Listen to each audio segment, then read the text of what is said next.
روزانہ ایسے بیانات سننے کے لیے مصطفیٰ چینل کو سبسکرائب کریں اور اس ویڈیو کو شیئر کریں۔ میرے آقا صلی اللہ تعالیٰ علیہ وسلم کی تعلیمات کیا ہے؟ اللہ اکبر۔ حضور اکرم صلی اللہ علیہ وسلم نے تاکید کے ساتھ فرمایا ہے کہ عورتوں کے ساتھ سختی نہ کرو۔ اپنے آخری خطبے میں حضور نے عرفات کے میدان میں یہ بات تک۔ السلام علیکم ورحمۃ اللہ تعالی وبرکاتہ۔ ناظرین، یقین ہے کہ آپ لوگ خیریت سے ہوں گے۔ اللہ تبارک و تعالیٰ کے برکہ میں دعا ہے کہ اللہ تعالیٰ ہم سب کو خیریت سے رکھے۔ آئیے ہم اور آپ جانتے ہیں کہ عورت کی اہمیت کیا ہے، شادی کے بعد عورت کی اہمیت کیا ہے۔ آئیے اسی پر سنتے ہیں مفتی سلمان اجری صاحب کا لاجواب بیان۔ ویڈیو کو زیادہ سے زیادہ شیئر کر دیجئے۔ اگر آپ مصطفیٰ چینل پر نئے ہو تو چینل کو ضرور سبسکرائب کر لیجئے۔ آئیے ہم اور آپ جانتے ہیں عورت کی اہمیت کیا ہے شادی کے بعد، مفتی سلمان اجری صاحب سے۔ ویڈیو کو بغیر اسکپ کے ساتھ سنیں اور ضرور شیئر کر دیں۔ آئیے ہم اور آپ سنتے ہیں۔ اسلام عورت کی عزت اتنی دیتا ہے، جب تک وہ اپنی رضا کا اظہار نہیں کرتی قاضی کی مجال نہیں کہ وہ نکاح پڑھا سکے۔ بالکل صحیح ہم بات۔ خود کھڑے رہتے ہیں جب تک اجازت نہیں آتی۔ پہلے ہم عورت کی اجازت لے کر کے آتے ہیں اور پھر عورت کو اس کا حق مہر دینے کا حکم بھی مرد کو دیا گیا ہے کہ وہ تمہیں اپنی زندگی چھوڑ کر آ رہی ہے، اپنا گھر چھوڑ کر کے آ رہی ہے، اس کا حق مہر ادا کرو۔ اور لانے کے بعد جانتے ہیں میرے آقا صلی اللہ تعالیٰ علیہ وسلم کی تعلیمات کیا ہے؟ اللہ اکبر۔ حضور اکرم صلی اللہ علیہ وسلم نے تاکید کے ساتھ فرمایا ہے کہ عورتوں کے ساتھ سختی نہ کرو۔ اپنے آخری خطبے میں حضور نے عرفات کے میدان میں یہ بات تک فرمائی، عورتوں کے معاملات میں اللہ سے ڈرو، حد سے زیادہ نہ بڑھو، عورتوں کے ساتھ اتنی سختی نہ کرو۔ مارنے کو منع کیا، کبھی ان کے چہرے پر نہ مارنا، کبھی ان کے خاندان کو تانا نہ مارنا، کبھی ان کو اتنی بری گالی نہ دینا کہ دل ٹوٹ جائے۔ یہ تمام احکام اسلام نے اسی عورت کی عزت ہی کے لیے تو دیے ہیں۔ اور پھر جس وقت وہ آئے، بزرگوں نے یہ رواج بھی رکھا ہے کہ ہم اپنی بیٹیوں کو اپنے گھروں سے قرآن پاک دے کر کے رخصت کرتے ہیں، قرآن کے ساتھ اسے بھیجتے ہیں، اور گھر لانے کے بعد جانتے ہیں یہ اعلیٰ حضرت رضی اللہ تعالیٰ عنہ نے لکھا بھی ہے۔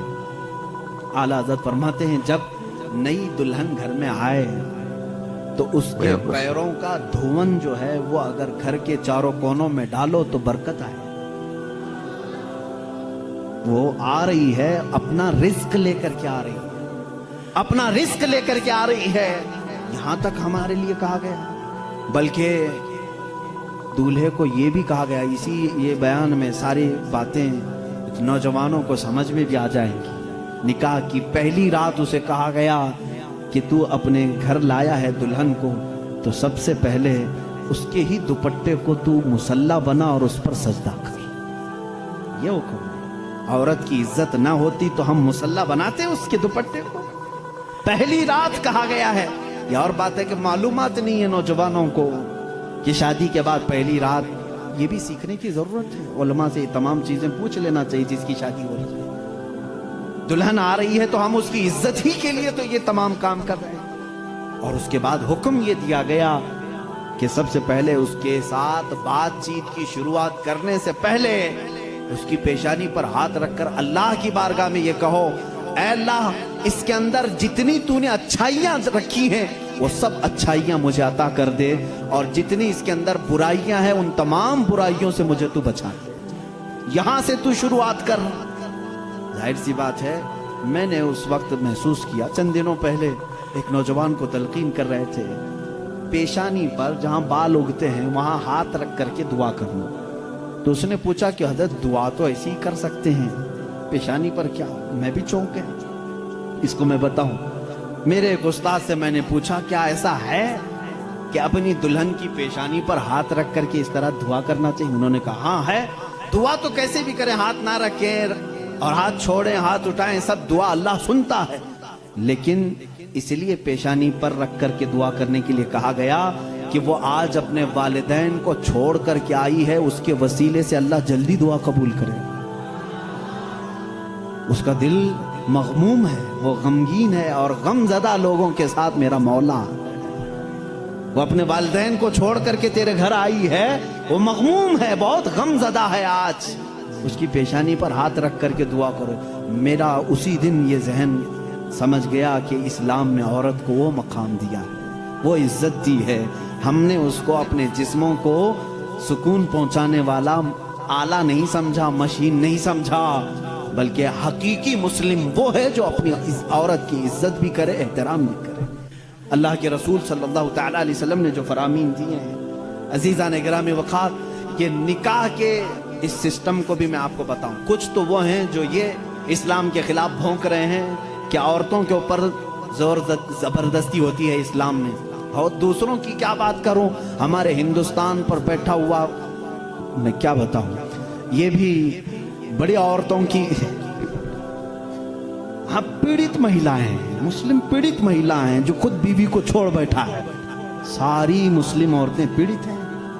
اللہ اکبر, وہ خود اپنی بیوی کو دیکھنے نہیں جا سکا, زندگی ختم ہونے آ گئی, بال سفید ہو گئے.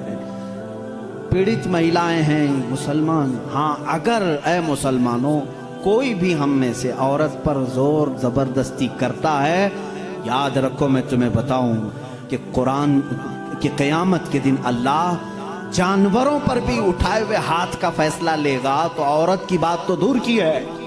میرا عقیدہ تو یہ ہے, ایک عورت نے بلی کو باندھ رکھا تھا, بخاری شریف میں ہے, وہ مر گئی بلی, اور وہ عورت بہت عبادت گزار تھی, لیکن اللہ تعالیٰ نے فیصلہ فرمایا کہ اس عورت کو جہنم میں ڈالو.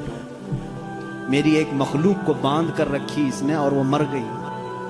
ہمارا تو عقیدہ یہ ہے تم عورتوں پر اگر ظلم کرتے ہو تو تم ذمہ دار ہو, لیکن اسلام نہیں. اسلام وہ کامل دین ہے. یہ بیچارے کیا پڑھ پائیں گے جن کو کبھی ڈھنگ کی اسپیلنگ نہیں آتی, کبھی یہ ایک ایسا ہوتا ہے کہ ڈمرو بجاؤ تو کوئی ناچتا ہے. اسی طرح سے کچھ لوگ پیچھے سے کچھ لکھ کر کے دیں, کچھ بیان کرنے کے لیے, تو کچھ لوگ کہہ جاتے ہیں, ان کو خود نالج نہیں ہوتی. ایسے ہی کچھ لوگ اسلام پر بھی بھوکتے ہیں. اب اگر یہ ٹاپک اگر میں چھیڑوں 3 طلاق کے, تو اور بڑے معاملات ہیں. 3 طلاق کے لیے اسلام نے زور زبردستی کی ہے. عورتوں پر ظلم ہے, یہ پیڑت ہیں, یہ مہیلائیں, ان کو انصاف دلانا چاہیے. 3 طلاق دینا, پہلی بات یہ سمجھے ہی نہیں. آپ تو سمجھتے ہیں نا اسلام میں فجر کی نماز فرض ہے, ظہر کی نماز فرض ہے نا, عصر مغرب عشاء فرض ہے, طلاق دینا فرض ہے, فرض ہے. تو اتنا کیوں نہیں سمجھ رہے؟ کون کہتا ہے کہ ہر مسلمان 3 طلاق دینا فرض سمجھتا ہے؟ ارے وہ ایک ایگزٹ راستہ ہے. ہم کبھی بھی کسی بھی بندے کو نکاح پڑھاتے ہیں تو طلاق کا نام تک نہیں لیتے. اگر ذکر کر دیا نا کہ میں 5 سال کے بعد طلاق دینے کے لیے نکاح کر رہا ہوں, تو وہ نکاح ہی حرام ہو گیا.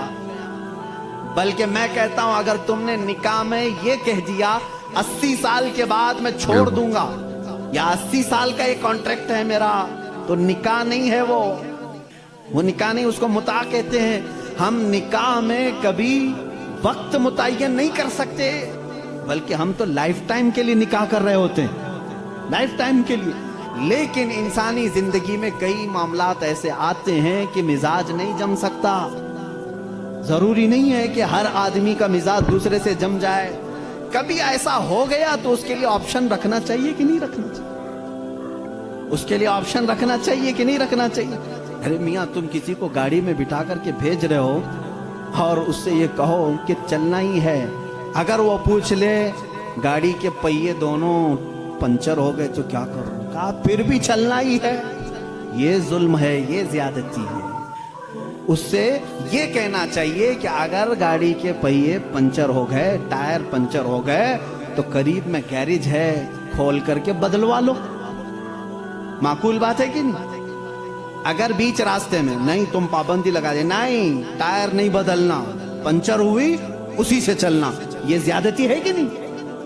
اب میں آپ کو بتاتا ہوں, 2 ٹائر لے کر کے چلے تھے شادی کے بعد, 2 ٹائر ہیں اور دونوں چل رہے ہیں تو ٹھیک ہے, ایک بھی پنچر ہوا تو کیا کرو؟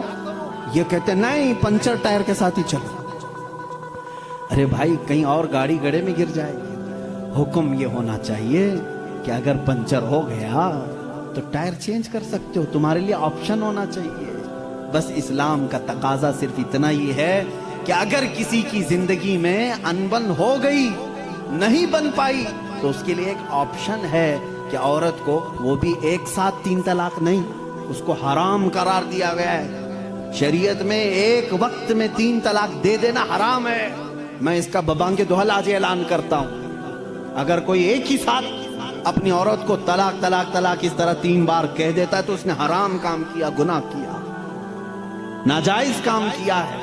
اگر چھوڑنا بھی ہے تو اس کو اسلام نے طریقہ بتایا ہے، 1 بار پہلے بولو، 1 مہینے کا ٹائم، 1 مہینے میں بھی پھر نہیں بنی تو دوسری مرتبہ پھر 1 بولو اور 1 مہینہ چھوڑ دو۔ 2 مہینے کا ٹائم گزر گیا، اب پھر بھی نہیں بن پا رہی، تب پھر سب کو بٹھا کر کے کہہ دو ہم نے 2 مرتبہ دیکھ لیا، اب ہماری زندگی آگے چل نہیں پاتی، تیسری مرتبہ ہم اس کو ختم کرتے ہیں۔ یہ طلاق کا صحیح طریقہ ہے۔ کیا اس میں